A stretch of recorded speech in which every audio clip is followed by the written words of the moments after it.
Good morning 7th class science lesson number 9 soil और page number 103 103 absorption of water by soil. मिट्टी के द्वारा पानी को सोखना या अपने अंदर समा लेना। The amount of water held by the soil depend on its structure. पानी की मात्रा जो मिट्टी अपने अंदर सोखती है, अपने अंदर समाती है, ऑन इट्स स्ट्रक्चर, अपनी बनावट के द्वारा। पार्टिकल साइज, उसके अंदर कणों की मौजूदगी। Sandy soils hold very little water. Sandy soil जो होती है वो बहुत कम पानी को अपने अंदर ले सकती है due to bigger space presented between the particle, क्योंकि इनके कणों के अंदर बहुत ज़्यादा स्पेस, हवा भरी हुई होती है या जगह होती है। Clay soil hold more water. चिकनी मिट्टी जो होती है वो ज़्यादा पानी लेती है, क्योंकि उसके अंदर पानी के कणों की उसके कणों की मात्रा क्या होती है, कम होती है। Do all the soil observe water to the same extent, let us find out. क्या सारी मिट्टियाँ एक जैसा पानी या एक तरीके का पानी अपने अंदर लेती है? Let's do activity. चलो हम छठी एक्टिविटी नंबर 6 पर पहुंचते हैं। Perform this activity with 2 type of soil. 2 प्रकार की मिट्टी लो, सैंडी एंड क्ले। एक मिट्टी जिसे बालू बोला जाता है, रेत बोला जाता है, और क्ले जिसे चिकनी मिट्टी बोला जाता है। टेक 2 फनल, ग्लास और प्लास्टिक, चाहे ग्लास के हो चाहे प्लास्टिक के हो, 2 फनल लो आप।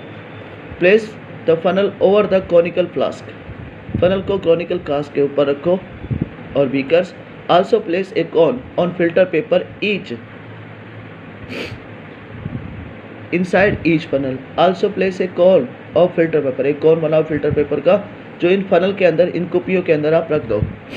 Now put a 20 gram of dry sand.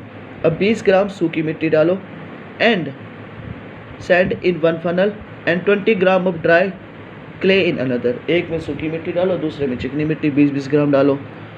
Pour 200 millilitre of water drop by drop in the soil in each funnel. 200 litre पानी लो। अब बूंद बूंद करके ये 200 मिलीलीटर पानी दोनों फ्लास्क में आप धीरे धीरे डालो। Take care to pour water all over the soil. Take care to pour water all over the soil. जो आप बूंद बूंद करके पानी गिरा रहे हो सारी मिट्टी पर गिरना चाहिए। You will observe that the water start dropping in the conical flask on beaker. हमने ये पता लगाया कि पहले जब पानी डाला तो वो कॉनिकल फ्लास्क के होता हुआ बीकर में जाने लगा। Leave the parts for the some time till the water from the funnel stop dripping.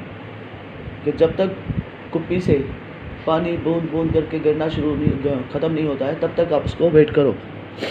Note the amount of water collect in the conical flask और बीकर। अब जो पानी अंदर इकट्ठा हुआ है उस पानी का अमाउंट या मात्रा आप नोट करो। कैलकुलेट द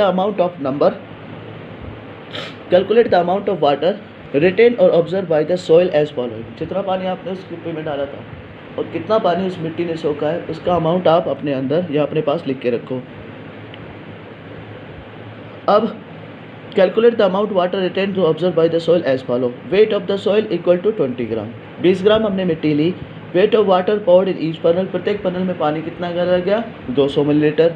तो amount of water collect in the flask और beaker equal to x ml। भाई जितना पानी का कितना था हमने उसकी मात्रा x रख ली। तो अमाउंट ऑफ वाटर रिटेन और ऑब्जर्व बाय 20 ग्राम सॉइल। कहता है 20 ग्राम मिट्टी के द्वारा कितना पानी सोखा गया वो अमाउंट हमने उसमें लिखा। वो percentage of water written by the soil. अब जितना मिट्टी ने अमाउंट में पानी सोखा है उतनी परसेंटेज में वो हमको चीज़ मिल जाती है। Repeat this activity with the different soil. इस एक्टिविटी को अलग अलग मिट्टियों के साथ करो। Samples, would you get to the same result for the sample. क्या आपको सारे मिट्टियों के साथ एक जैसा परिणाम मिलता है? Discuss the result with your friends, answer the following question. अपने मित्रों के साथ इन सब चीज़ों को डिस्कस करो।